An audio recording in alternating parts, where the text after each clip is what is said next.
For example, in my life, there was, years and years and years, would go to a restaurant and they would bring nachos to the table or bread. I love that stuff. And it was like, do I just sit here and try not to eat it and guess I would cave and eat it and then kind of be sorry about that and also ruin the meal? So in the tiny habits approach, one of the things to stop any behavior, reduce motivation, reduce ability, reduce the prompt. And so what my partner and I developed was, as they brought bread or chips to the table, we would say, no bread, please, or we're not eating chips today. So that's 3 seconds, which meant that the ability to eat chips went way down because I wasn't going to go over to the neighbor's table and eat it off their table. And they weren't sitting on the table prompting me. So there are ways you can use tiny habits to take away motivation, ability, or prompt. Now,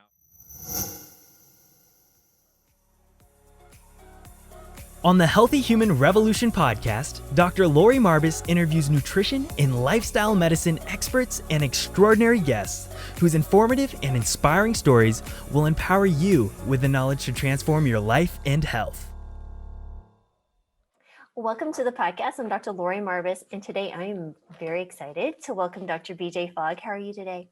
I'm doing great. I'm super happy to be talking to you. I know. I just so adore you. I'm such a big fan. And you've literally changed my life and other patients. And I can't wait to dive into that. But, the founder of the Behavior Design Lab at Stanford and the author of Tiny Habits, which was just incredible. So I guess we'll just dive in. And can you just give us a little background of how you even become interested in behavior design? Yeah, well, I'll give you the short version. We can rewind to childhood if you want, but a lot of things in our lives start there. I just found myself really fascinated with, it started with the power of language to influence people's behavior. And I started a newspaper and I was a terrible writer, but I worked hard and I actually became an editor and a professional writer. I would ghostwrite for people. And that then led to looking at rhetoric, classical rhetoric like Aristotle and the Sophists, and saying, oh, people have really looked at the power of language and how you influence through that. And that overlapped with my upbringing as a Mormon. In the Mormon tradition, there's a lot of behavior things like no smoking, no drinking, at the time, no Coca-Cola, and do this, do that. And just as things came together for me, I was able just to follow what interested me, both academically and in my career. And, just helping people be happier and healthier. That's just bullseye for me. And so it's like, well, let's see, my writing maybe can do that. And the newspaper, sorta, but that was a long time ago. And so to have a method, Tiny Habits, that helps people create habits quickly and easily. And Dr. Lori, this did not even start out as like, I'm going to do this thing called Tiny Habits. It was an accident. I was just doing it in my own life in 2010, hacking my own habits. And it was like, this is easy. This is different. Huh. And then I wanted to share it with others to see, is this just like BJ Fogg? He's just very strange and can create habits this way, or can others? And then I started teaching it and it just kept going. I would run these weekly sessions and measure the results week by week. It just kept going and I didn't realize it would end up here, but I couldn't stop doing what felt like a very sophisticated hobby.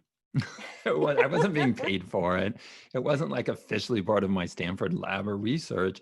It was just me helping people and trying to get better. And I'm a behavior scientist. I love measuring stuff. So measuring and optimizing as I went along. Wow. So what was it in your own life that you were optimizing and improving? A few things. Probably the thing that a lot of people will relate to.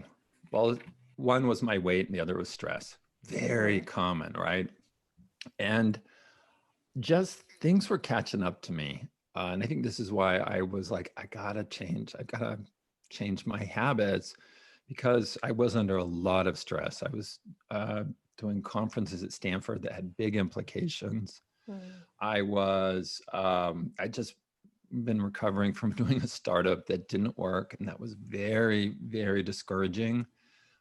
because I lost a lot of investors' money, and that, investors know how the game works. But for me, no, I was Yeah. not going to lose your money. And then, so between that and some sleep issues and so on, I really wanted to get on top of stress, and a subset of that was sleep. And then just little by little, the weight came on until one day it's like, oh my gosh, am I really at this level? And it's like, yeah, you are. And that's okay. But I knew I would feel better at a lower weight.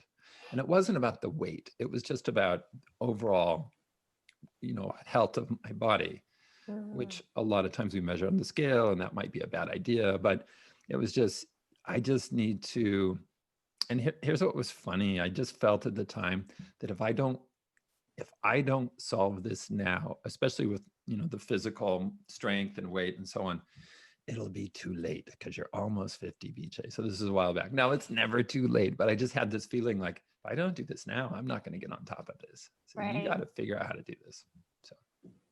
Yeah. So those typical things, stress and fitness. Yeah. Yeah, I think so. I just turned 50 last week, so I get it. And I got something that you inspired me, because I went through your boot camp, and I want to share with you later, but it's pretty cool how I did my own life, and now it's working with other patients, but I'll share that in a second. But right. So when you talk about your behavior design, of course, there's, the Fogg behavior model that you first shared, I think in 2007 or 9. Yeah. And how did you discover that? I mean, because it makes complete sense, but I just was curious, what was the sequence of events that led to you to like, aha, what is this?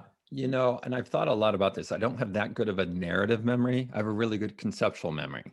But narrative, like remember things in your past, is a different type. And it turns out I'm not very good at that. So as far as I can remember, and I've gone back and poked around, I knew that motivation and ability mattered. I mean, that was just pretty obvious. And so of course, motivation and ability relate to behavior change. And I was running the research lab at Stanford, but I was also doing consulting for companies like eBay, and I did a special project for LinkedIn, and when it was teeny tiny and so on. And I love that because I'm a practical person. Just doing academic work that leads to academic papers has never been my objective. I want to live in both worlds. And so in teaching industry people, like, oh, you want people to do X, Y, Z, let's understand what are the components of behavior. Certainly motivation, ability came to the surface quickly. And then there was just, I was in Europe and I told them I was going to give a talk on hot triggers. So I now call it prompts, but I knew you had to be reminded. There had to be a cue. There had to be something that said, do this now. So that was the third piece of the puzzle, but I hadn't put it all together yet, Lori. And I'm in, I think I was in Belgium, and flying over, and it's like, okay, I haven't fully done my talk yet. I know it. The title's Hot Triggers. It's printed in the program. I better figure this out. So, I know. Don't do this, people, because if you have your talk ready to go, then you get on the plane and you chill. If your talk's not ready, it's not a good flight. Okay. But I was doing that and thought about it a lot, and then arrived there, and then the pieces came together. It's like, oh, that's the relationship between motivation and ability, and now what I call prompt. And there is this line, that curved line that I call the action line, which is so important. So it's not just those three things, it's understanding the relationship. Right. So it was kind of a forcing function of having to give a talk in Europe that made me go, okay, now we got to get all the pieces here together, BJ. And I as near as I can remember, that's how I finally got those pieces together. Well, I'm going to share it with the people who are watching, because I've actually so this book is like well highlighted and dog-eared. It's crazy. Anyway, but you have a section in here, how to teach someone that. And I literally, you can see where I marked where I'm teaching my kids. Oh, good for you. Yeah. So, this is actually, I've drawn it out for patients, and I explain to them how all these behaviors, and it is like the coolest thing to see these aha moments occur with individuals. And so when you explain it to other people, what is some of the aha moments that you like to hear or you've heard that are just like, wow, or is there anything that you've changed their lives? I mean, this is so cool. Anyway. It is the best way to think about it. The Fogg behavior model, especially the drawn version that you just showed, is it's like an answer to a riddle. And the riddle is, how does behavior work? And, the rhetoricians talked about it, and there's been lots of, social scientists and marketers and on and on and on. And it's never been solved. But then once you see, behavior is motivation, ability, prompt, then it's obvious, just like hearing the answer to a riddle, but it wasn't obvious before that. So the reactions, mostly when I teach it, people are like, oh my gosh, this makes so much sense. I now see why. But then there's another reaction that's like, oh, that's obvious. It's like, it's obvious. It wasn't obvious for, let's say 2,000 years. And that sounds a little, that may come across wrong, me saying that, but when people say it's obvious, it's like, and I don't say anything. And it's like, okay, fine. But what's really helpful is for the people to go, oh, I now see why. I tried to change in this way and it didn't work, and I get it, right? My motivation sagged, I dropped below the action line, and then bam, I now see the critical importance of making it easy to do. So I'm not so dependent on motivation. So people do make connections once they see it. And in fact, similar to building a little bit on what you said, I got an email this morning from a person currently in my boot camp. So boot camp is the training I do with professionals, everybody. And Dr. Lori came and joined me on. She was awesome, by the way. She was awesome. But a guy emailed this morning, said, oh, I taught this to my kid, and I forgot. Let's say his kid was 10 or something. And the kid got it. And he says, like, why isn't there a boot camp for kids? Absolutely. Because it's not conceptually, it's not that hard. It's really not that hard. Once you strip away all the confusion and all the baloney around behavior change, and you only focus on it's these 3 components and different ways of designing for them, it's pretty straightforward. So I thought that was funny. I don't think we're doing a boot camp for kids, but maybe, who knows? You should do a boot camp for kids. And I think it's a fabulous idea. Well, speaking of kids, so my 24-year-old Jonathan, he started with this. So this also, he started doing this after I spoke to him about tiny habits. He's up to 420 pull-ups a day. No way. Do you know how hard that is? Dude, I know how. That's massive.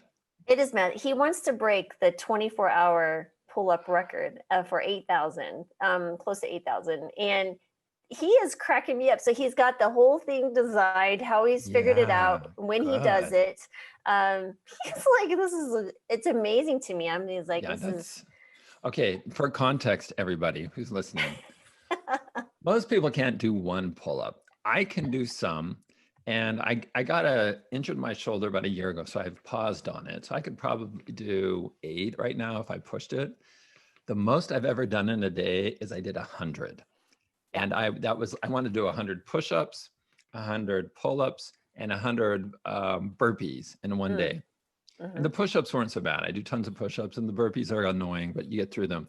The pull-ups, you get to and I was doing them in batches of 10 and finally 5. It's like, what? 400 and 20. Yeah. So next week he'll be up to 440. He's adding 20 every 8 days. That's really impressive. Congratulate him for that. Yeah, no, for sure. It's just, and just to share my own. So when we were in the middle of the boot camp, and I'm sitting here thinking because I'm a big fan of doing it myself before I share it with patients to make sure I understand it. Like I've worn continuous glucose monitors. I'm not even diabetic, but it was been very helpful. I'm doing all these different things. And so I was like, I've been a runner for a long time, but never really consistent. I've done half marathons, 1 marathon, but life, like you said, stress, whatever, starting a new company, just the small things. And I was like, man, I'm going to do this. And so I'm going to be, but then I'm going to be 50 in 3 months. I want to run 5 miles a day by the time I'm 50. And I've never run consistently like that. So I started with 1 mile, and I'm getting to the tiny habit, kind of the anatomy, which we could talk about. I anchored it to taking my dog out for a walk. I'm already dressed. Oh, good. Put her Makes back, sense. Makes go sense. run. I started with a mile a day, which is easy. And then I Well, added but for some people would have to start even smaller. smaller, Yes, of course, yes, but keep absolutely. going. Yes, absolutely start smaller. But I dissected it to 12 weeks. What do I need to add? A third of a mile a day every week. And by the time I got to 50, I was running 5 miles a day. And it's literally been easy, no injuries. I'm super cautious Good. about that. But now I'm training for my first 50K, which is about 31 miles. So it's really exciting. And to celebrate, you have the other anatomy part, so part of when you read Tiny Habits, everyone, he talks about the anatomy, the anchor, the behavior, and celebration. And I really think that's so key because my patients get frustrated when they fail, but the celebration key that you speak about is really important. So you remember those, did you ever get those foil stickers like stars when you were a kid? Oh my gosh, I lived for those. So look at these. I got butterflies. Oh, those are and way cuter. Way cuter than what I had. On my calendar, I gave myself a sticker every time Good that for I did it. you. Good And so for anyway, you. but that is just covered. And so when I share that with the patients, they're just totally blown away. And that it's a great illustration of how you can move this into your life in your tiny habits. Yeah. And I just think that it's just phenomenal. So when you get to, and you kind of discuss when you describe a tiny habit, what is exactly a tiny habit? Yeah, I'll break it down, but let me start with examples, real examples from my life. And just listen to the examples, all y'all. And I was born in Texas, though. I moved out when I was like 8 months. My babies are born in Texas. I trained in Texas, so I gotcha. Dallas, yeah. So after my feet touch the floor first thing in the morning, I will say it's going to be a great day. After I pee, I do 2 push-ups. After I walk into the kitchen, I fill a glass with water. After I fill the glass with water, I squeeze lemon or lime into it. And then, of course, I drink it at some point. After my partner says he's going out walking, I say goodbye, I give him a hug, and I say, be safe. And so on. And one more, I get ready to go surf in the morning. Then I added, Lori, this is a pretty new habit. After I get my surfing stuff together, which will have water in it, it will have goggles because I take them out in case there's turtles, or now the whales are coming back. Awesome. And it has, a little bit of coffee and stuff. So after I get my bag prepped, I stand on this vibration plate and I vibrate for a while to wake up my body. And so all those are examples of what we call tiny habit recipes. After I brush, I will floss 1 tooth. After I pee, I will do 2 push-ups. So what comes at the end is the new habit. Flossing, push-ups, standing on the vibration plate. And what you do in the tiny, so that's the behavior. So a habit is an automatic behavior. So habit is a subset of behavior. So that's the B in ABC. And then you find where does it fit naturally? And you anchor it. And so that means you attach the new habit to something you already do. So say you already brush, that can be your anchor for flossing. So then the recipe is after I brush, I will floss. And in this case, you make it super tiny, 1 tooth. So you have anchor behavior and you design that and you toy around with that because you won't always get it right the first time. And that's part of the method. It's just like you are designing this, you're designing. You're not using willpower to force it. You're designing it so it's very natural into your life. Where does this fit naturally? And then when you do floss 1 tooth or when you do the push-ups, then you cause yourself to feel successful. And we call that celebration. And there's different ways to do that. You can do movements, you can think thoughts, you can smile, you can think about your higher purpose, anything that helps you feel that emotion of success, because that's what turns the behavior into a habit. That's what makes the behavior become automatic. So it's ABC. Usually you start with the behavior. What new habit do I want? You make it really tiny. Then you find what does it come after? What do I anchor it to? And then as you practice it, revise as needed. But as you practice it, celebrate, allow yourself to feel good. And then the habit will wire in very quickly. Absolutely. And, you speaking of boot camp for kids, I'm just, because I work a lot with parents and getting their kids to eat healthy and do some other things. And eating more vegetables. And it's kind of like you're saying, we start with them learning small things in the kitchen. It's the joy of the behavior of prepping the food or growing their food out of Yeah. a little garden or something. And then the celebration and the joy of that is actually cooking it with their parents and seeing, this is tasty, healthy food.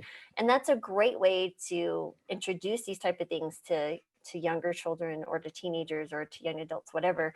It's really cool to see that. But you I'm a huge also, fan, but let me yeah, follow up on that. okay, So boot camp is the term I use for when I'm training professionals. yeah, Like it's professionals coming to do it. And I'm not going to do that with kids because they're not professionals creating change programs. But right, what we just launched last week, and is tiny habits for kids.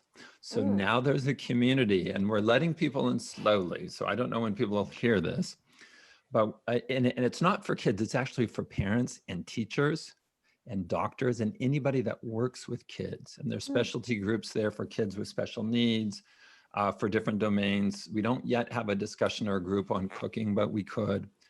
And so that is my hope there, is that will become the #1 community. And it's online. It's not Facebook, because I'm against Facebook, by the way. It's on a different platform that's private. It'll be the #1 place in the whole world to help use the tiny habits method to help kids be happier and healthier and more productive and less stressed and all of that. So we did launch that and hired a community manager, and it's going really well so far. So yes to what you were saying, but just we're not calling it boot camp. Tiny habits for kids. Yes. Which is awesome. So I'm just to follow up on that. So, when you have a baby, you're just like the first time you're like, oh, well, this is a little human. Great. Now what do I do? Right. And so is there anything that you have to help parents understand even just parenting or the dynamics of that interaction with kids and how to respond to children to help encourage them in different things? Is there anything like that? Yes. Let me hit on 2 things, and I'll be fast on this, and we can drill down deeper if you want. #1, and this applies to all people and not just kids. If there's the behavior you want somebody to do, and they're not doing that behavior, remember, all behavior comes down to, are they motivated? Do they have the ability? And is there a prompt? And if they're not doing the behavior, let's say picking up socks off their bedroom floor, either they're not motivated, or they don't have the ability, or there's no prompt or reminder. Now, most of us would make the mistake of, oh, the socks are on the floor, I'm just going to get mad. I'm going to try to motivate my child to pick up the socks. That's the wrong starting point. You start with prompt. Is there something that's reminding, and I'll say it's a son. Is there something reminding my son to pick up the socks? And if there's not, make sure there is a reminder. Now, in this case, there probably is, okay? And we call that nagging. Okay, so they're being reminded. Next, you don't go to motivation, you go to ability. Is it easy enough to do? Maybe you have to put a little hamper, not in the kitchen or in the laundry room or in the bathroom, but right there in their bedroom. So then the next thing you look at is, how do I make it easier to do? So you want to make sure there is a prompt, abilities there that it's really easy to do. And most of the time, maybe not with kids picking up socks, but with other types of behaviors, most of the time you've solved the problem either by making sure there was a prompt or making it easy. Now, if your kid's still not picking up the socks, then you know it's a motivation problem. So then you think, how do I align what my son wants with me wanting to pick up socks? And here's how one of my friends solved it in South Africa. And she had 2 boys, and they would leave their clothes all over the bedroom. And she called me actually to tell me this. She was so excited. She's like, okay, what do they already want to do? What are they motivated to do? They're not motivated to pick up their clothes. And she realized they're motivated to throw things.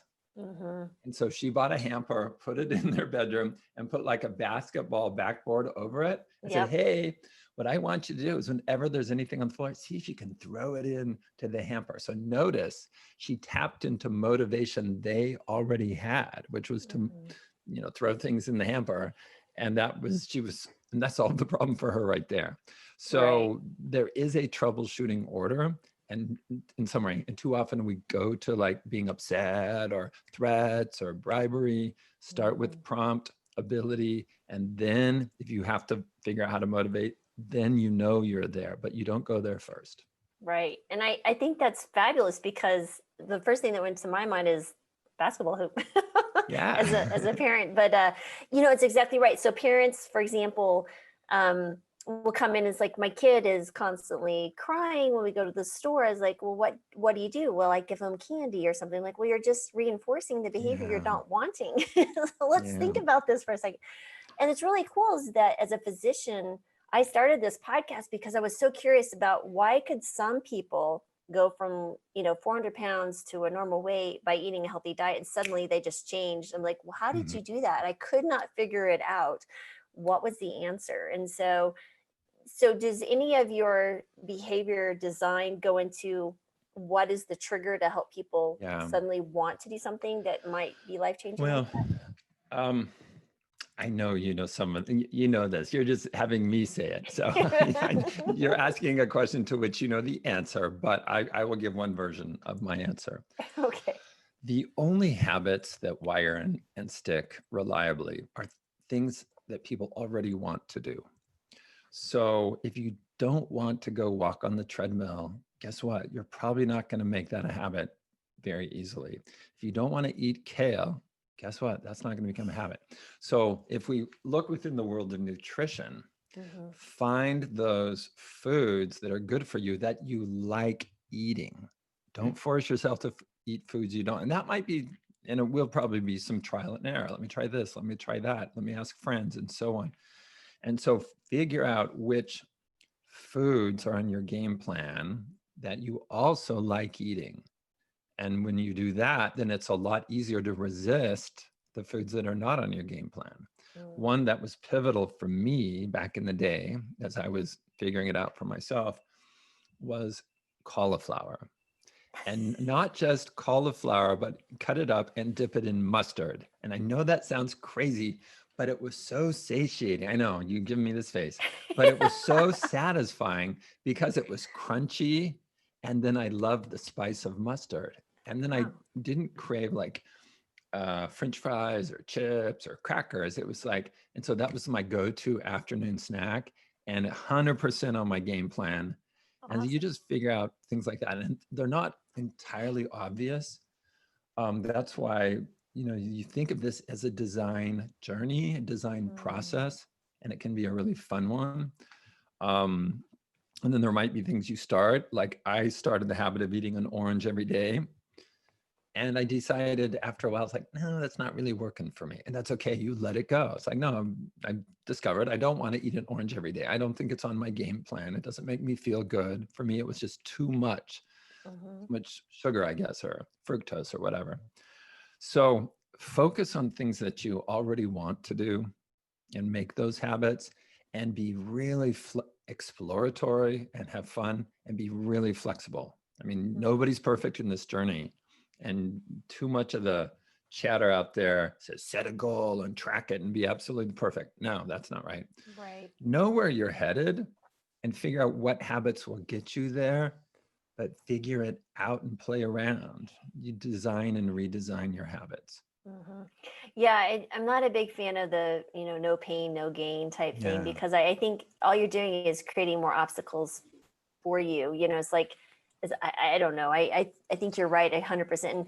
And I think especially because I tend to work a lot with women in their 30s to 60s, and my kind of who I attract. And they already have enough shame and guilt and frustration, and then to feel failure over and over again. And I think this is a beautiful way of, being flexible in the journey. And, it's fun too, is being part of that with them, is helping them celebrate. They love that to have someone. So it's a lot of fun. And this was the second point about kids. So this fits in now.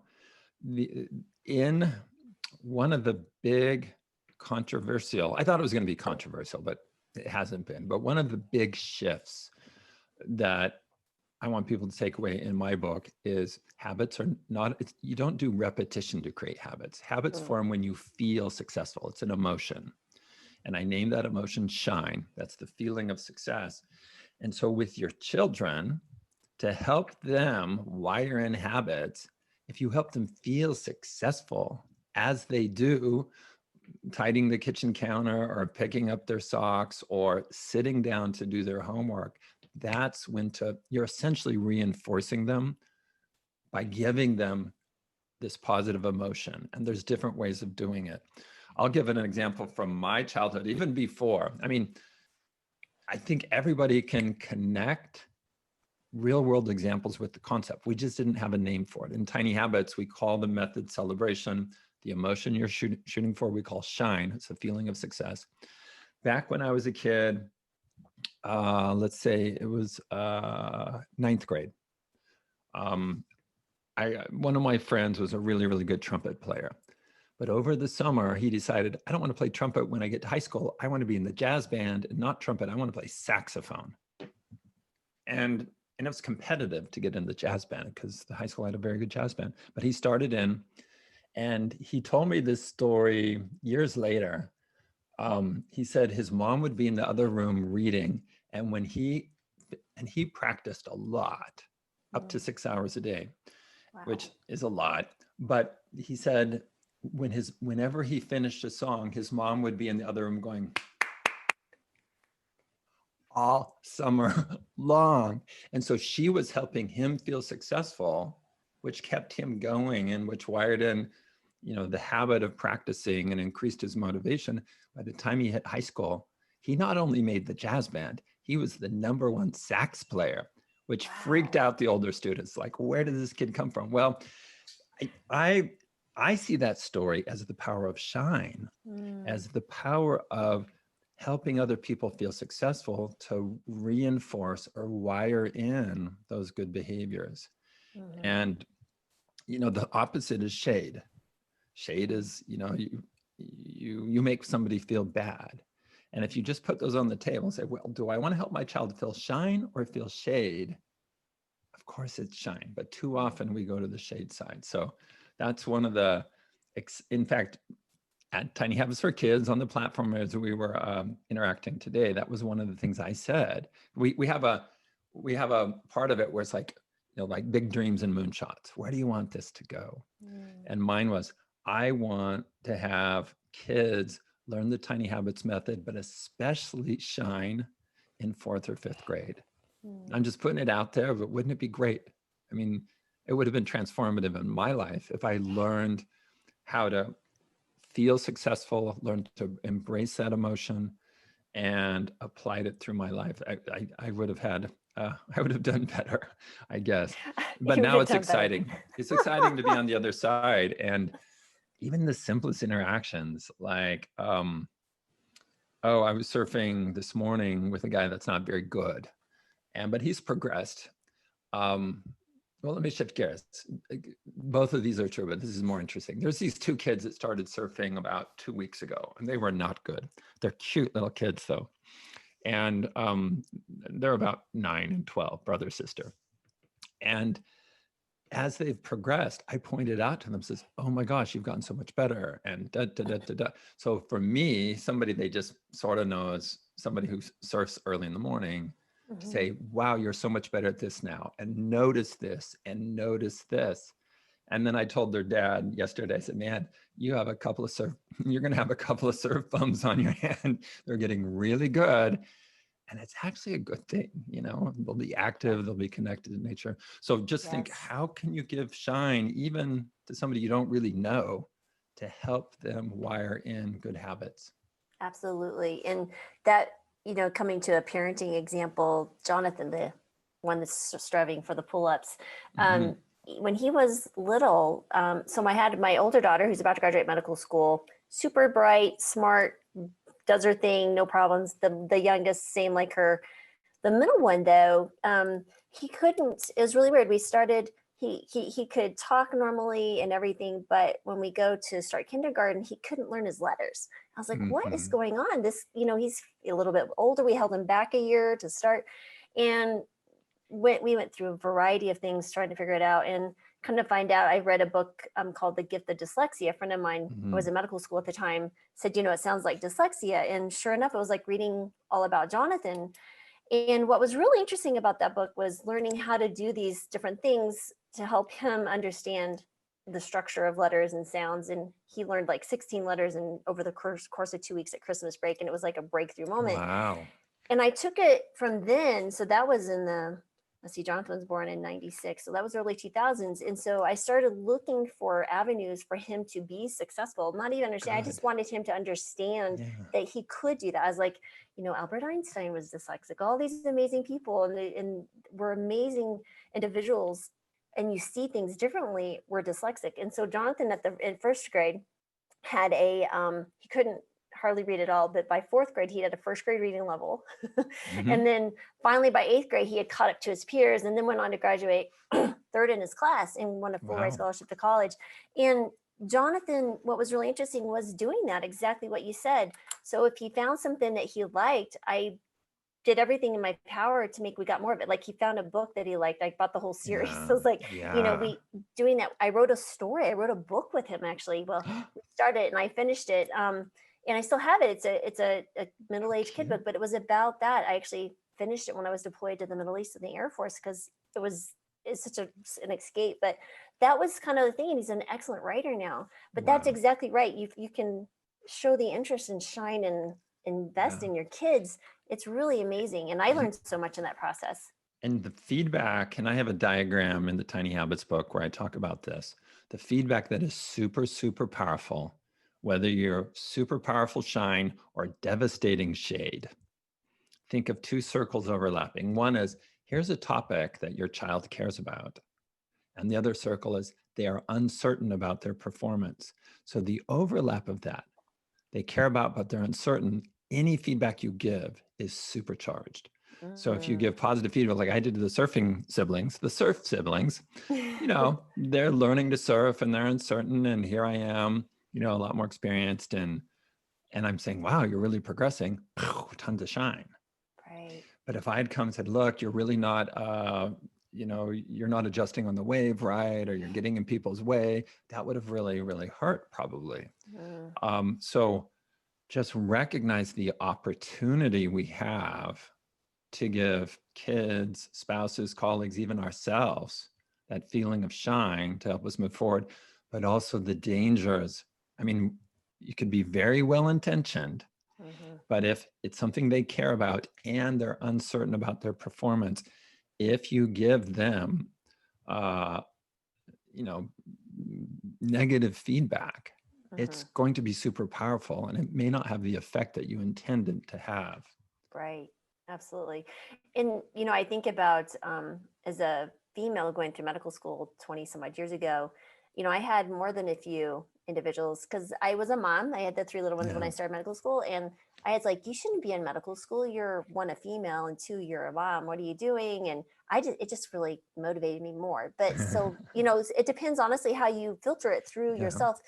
And I think, like you said, that shine to yourself is so important. I have so many women, I speak to them about speaking to themselves kindly and looking in the mirror, like you almost like it's going to be a great day, or walk in and say, this is, you're a good person. They really struggle. It's like a kind of a bad habit in this sense, but how do you break the bad habit? That may be the next question. The good news is you can get better and better. Of course, at helping other people feel shine, but helping yourself feel shine. When you map it out in an academic way, there's the world of, it's called emotion regulation. And one of my colleagues at Stanford, James Gross, I think is the world's expert on this. And I was his first graduate student when he came to Stanford back in the day. And so you've got the world of upregulating positive emotions or downregulating negative emotions. And there's lots of things people do to downregulate. How do I feel less guilty? How do I feel less stressed? How do I feel less worried? But there's not that many ways to upregulate positive emotions. And in Tiny Habits, celebration is a way. How do you, you're feeling maybe a little satisfied. How do you turn up the volume where you're feeling delight rather than just satisfaction? And so that's one of the current research projects in my lab, is we're looking at the wide range of ways of upregulating positive emotion. And in Tiny Habits, I talk about this, not so much in the academic way, but you can discover how to give yourself a positive emotion on demand. Sometimes it's a physical movement, like a fist pump, like Tiger Woods does. It could be hands raised over the head. It could be smiles. It could be a song that you sing to yourself. Like Eye of the Tiger, anything that lifts your mood. I list over 100 ways in the book, Tiny Habits, and there's probably thousands of ways. And one of mine, like if I really, really need to wire in a habit quickly, because when you feel that emotion as you're doing a new behavior, that behavior will become more automatic. You are, rather than giving yourself a treat or a little piece of candy, you're giving yourself that emotion that many people call it a reward. I don't use that term, but you're reinforcing yourself the emotion. One of mine is, like, I save this when I need a really powerful one. I think of my fourth grade teacher, Mrs. Bondietti, and I think of her saying to me, "You did a good job." And there's something about imagining Mrs. Bondietti, a really tough teacher, really smart teacher. I really admired her, but a little afraid of her too. And maybe that's why even now when I think, so let's say I'm trying to wire in the habit of standing on the vibration plate, okay? As I step on the plate, if I can think of Mrs. Bondietti saying, "You're doing a good job," right? And that helps wire in the habit. And so there's different ways you can upregulate your emotions. In Tiny Habits, we call that technique celebration. And it's just it's a skill you can learn to get better at. And it seems to counteract the self-trash talk. And the more you do, the more you become aware. And this hit me pretty early in teaching. I probably only taught 2,000 people Tiny Habits. Now I've taught 40,000, 50,000 personally through email and stuff. And a woman wrote me back and she said, "BJ, I now see I've endured a lifetime of self-trash talk." And I didn't feel that way about my life, but I dialed that in and I started seeing that in so many other people I was working with. They just have this habit or this ongoing internal chatter that's all negative criticism. And it seems that, and I say it seems because I haven't done a true experiment to prove this, but it seems that as you learn the skills of celebration, in other words, upregulating positive emotions, that you will use that rather than another. Now, I'll give a quick example. This happened a couple of years ago, but I think it's a pretty clear example. After I flossed, I went to throw my floss into the bathroom little waste bin, and I missed. It fell on the floor. So rather than going, "Gal, BJ, you're so clumsy," I just picked it up and put it back in, and I said, "Good for me. I picked it up." And so rather than beat myself up, I just picked it up and I said, "Good for me." So that ended up being a positive thing rather than me saying, "Oh, you're so clumsy. You can't even put floss in a little trash bin." Right. Exactly. I think that's really, really important. So it kind of speaks to, I really would love more information about the upregulation and the emotional regulation researcher, if he has any papers or anything. Yes. That would be I've great. got some great, well, we're studying in my lab right now. So yes, I can Awesome. share those with you. Please, that would It's great stuff. be amazing. I literally, it's behavior research over here, all my books. I'm curious, so we talked a lot about, bringing in these healthy behaviors, how to start this tiny habit. What about these bad habits? Let's say someone is overeating and, the processed foods and all that, because obviously that's something that I'm constantly working on. I figured out a way that seems to work fairly well, but what is some of your examples to help with people with that? Yeah, so whether it's sugar addiction or social media use or smoking or snapping back at your kids, I mean, we've all faced this in our lives. I have a chapter on this, but I can't squish the whole chapter into the answer. But the summary is, I mean, certainly if it's something like nutrition, get guidance from a professional like Dr. Lori about what should be on your game plan, because there's so much misleading information.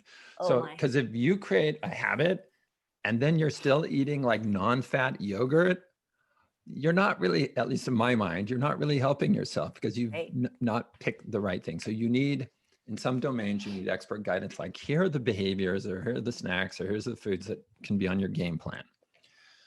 So first, know what the targets are. And then for the unhealthy eating, the first place to start is start by creating new habits. So let's say, and I had the habit of eating Fritos every time I drove home from Stanford, like a bag of Fritos. It was sort of like, it represented relaxation to me, Salty Lori. and crunchy, yeah. I can see the trend. Yeah, so Fritos. And so rather than saying no Fritos, in the first phase, just start creating habits of any type. You're increasing your skill in creating habits. Just like if you were to play the piano, learn the piano, you don't start with super hard songs. Start with really simple ones that you like. So create new habits, easy ones that you like. And often, as you start eating foods more on your game plan, the Fritos and other things will fade away. They don't always, but often they just push out the other behaviors. Next, once you've increased your skill, you can use the tiny habits method to just outright stop some behaviors.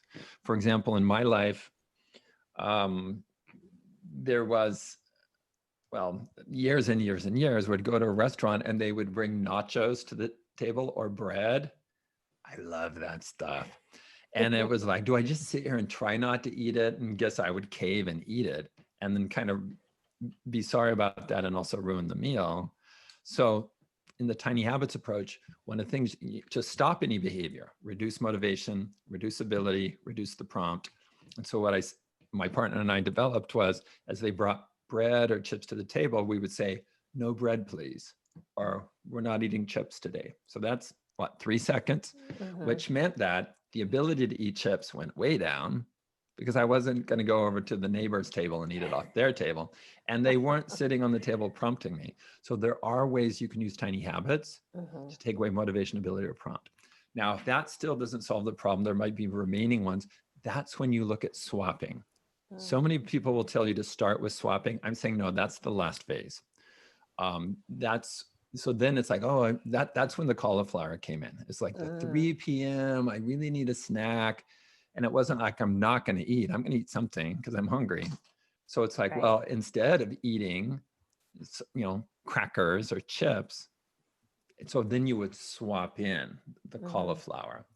And you don't have to do that for all habits. There's some habits you can simply just stop. And some habits, when you start creating more positive habits in your life, they just fade away because you become a different person. And it no longer seems consistent with your new identity. And then for the habits that don't resolve in those two ways, then you look at, what can I swap? What's motivating for me to eat? Cauliflower with mustard. How do I make it easy to do? I prepare it in advance. I cut up the cauliflower. I make sure so it's ready to go. And then what's my prompt? Oh, after I feel hungry in the afternoon, I'll go get the cauliflower and mustard out of the fridge. And there you have it. And then I'm not eating chips or crackers. So what do you do for, let's say, someone who has a mindless kind of habit of course, I'm going to talk about eating because I talk a lot about that. When they're bored or they're stressed, and there's an emotional component to that they get some type of, positive emotion, quote unquote, reward or not. Yeah. How do you diminish the reward response? Is there a way to do that you found? Yeah, I mean, and with this, we can start getting into an area that some people might call addiction and so on. And it's very hard, at least for me, because I'm not an addiction specialist, to say, oh, this is where it was just a bad habit. Now it's become this addiction. But I think there's different shades here. So let me talk about, if it is a serious addiction, then I'm very clear in my book and in all my work, go get professional help from an MD, from somebody who's trained in that addiction and so on. A book is not enough. Take it very, very seriously. If it's just like sort of annoying that I mindlessly eat chips while I'm watching TV news and obsessing about all the problems, well, again, it comes back to, can you change your motivation? No, because you have some anxiety you're dealing with. So you're probably not going to tweak that. Can you change the ability? Yeah, you could make it that you don't have chips in the house. In our own home, we had to create a policy of no ice cream in the house. Otherwise, we would pull out the ice cream and think, oh, we're just going to eat a little bowl. No, we would eat the whole container. And so it's like, okay, let's get realistic. We got to make it hard to eat ice cream, which means you cannot bring ice cream to this house. If we were out and had ice cream, fine. And then if you can't make it hard or impossible, then you look at the prompt. It's like, oh, maybe the whole sitting down to watch TV news is the thing that prompts me to start snacking mindlessly. So guess what? Maybe I won't do TV news. I'll do something else. So you've got those three levers to pull, and it's not always the same one for everything, but just know it's a system, and you can systematically go, can I change motivation? Can I make it harder? Can I remove the prompt and figure out what works for you? And it's like creating habits. It's going to be a process of discovery, and you won't be perfect. So when you cave and eat chips or whatever, move on with your life and don't beat yourself up and let it go. And just stick to your game plan next time as best you can. Have compassion for yourself. Absolutely. I just call it, whenever people fail, it's like, listen, this is data. It's just part of our journey. This is data that we're going to learn from, and let's dissect it. And those are really conversations that you like to have. But I will say there's one thing that when I was taking the boot camp this summer, it really struck me what you describe as, like all behavior has to have this motivation, ability, and prompt, or it will not happen. I mean, it really struck me. I was watching a documentary, I can't remember if it was on Amazon or Netflix, but it was about a researcher back in the 50s or 60s after World War II, where they brought in people, they were in, I think in New York, and they were actually have them meet, they understood they were part of an experiment. But of course, there was one person who was the quote unquote victim who was part of the team that person didn't know about. So they were studying how far will someone go in hurting someone if an authority is telling them to do it. The Milgram experiments, where they shocked people. Yes. And I watched that, and I was sitting there, and we had just learned this whole concept at the boot camp. And I'm watching that and I'm going, so there's this behavior that's puzzling. Why would someone do something when they know it's hurting someone? They're not, there's no one's going to hold a gun to your head and say, do this, it's you or them. I mean, they're literally just saying, do it. So why is someone doing that? And it was really interesting as I just started thinking about what's the motivation. The ability to hurt someone was so easy, and they had removed the physical, consequences of seeing someone hurting, and it just really brought it home to me. I was like, oh my goodness, this even, you said every behavior. I'm like, this is even all behavior, even that type of behavior. It just really drilled into me. I was like, okay, Laura, you have to pay attention to this. Is really, really crucial. And just to kind of give some people to understand, it really is any behavior anywhere, like you said, across cultural divides, everything.